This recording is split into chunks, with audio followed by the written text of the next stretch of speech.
అయోధ్యకాండ రామాయణంలో రెండవ భాగం.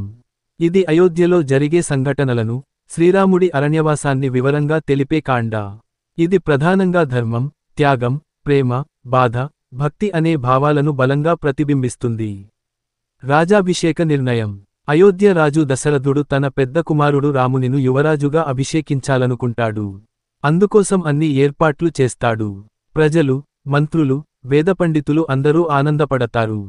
కైకేయి వంచన. దశరథుని భార్యలలో ఒకరు అయిన కైకేయి, దుర్మార్గురాలు మంథర ప్రేరణతో తన 2 వరాలను కోరుతుంది.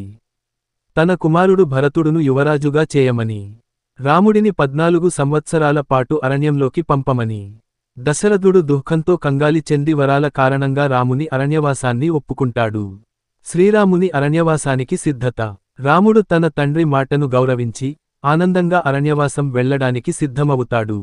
సీతాదేవి మరియు లక్ష్మణుడు కూడా రామునితో పాటు అరణ్యంలోకి వెళ్లాలని పట్టుదలగా కోరుతారు. ముగ్గురు అరణ్యంలోకి బయలుదేరుతారు.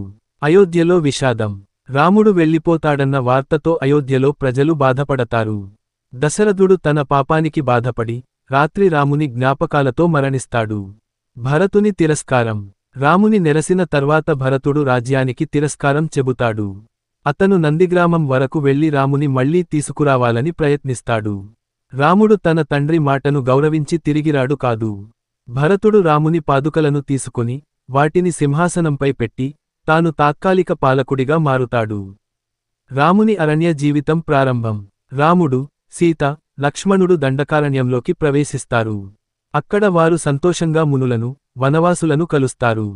అరణ్య జీవితం ప్రారంభమవుతుంది. అయోధ్యకాండలోని ముఖ్యమైన సందేశాలు. ధర్మానికి పెనుపాటు. రాముడు తన తండ్రి మాటను గౌరవించి రాజ్యాన్ని త్యాగం చేయడం. సత్యనిష్ఠ. భరతుడు రాజ్యాన్ని తిరస్కరించడం. స్త్రీ ధర్మం. సీత రాముని వెంట అరణ్యానికి రావడం. భ్రాతృభావం. లక్ష్మణుడు అన్నయ్య కోసం అరణ్యంలోకి రావడం. Thanks for watching, like and subscribe.